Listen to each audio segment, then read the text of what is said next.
पूर्व उपनगरातील नागरिकांसाठी पहिली मेट्रो सुरू होण्याचा मार्ग मोकळा झालाय। यासाठी पहिलं पाऊलही उचललं गेलंय।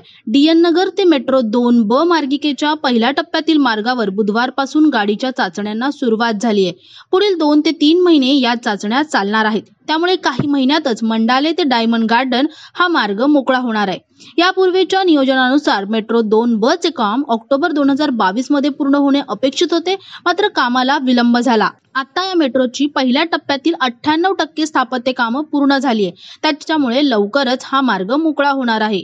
तर ही मेट्रो 2B नक्की कोणकोणत्या स्थानकांवर थांबणार आहे? त्यासाठी पहिलं स्थानक आहे मंडाले, मानखुर्द, BSNL, शिवाजी चौक आणि डायमंड गार्डन। तुम्हाला आमचा हा व्हिडिओ कसा वाटला आम्हाला कमेंटमध्ये नक्की कळवा आणि अशाच नवनवीन व्हिडिओंसाठी आम्हाला नक्की सबस्क्राइब करा।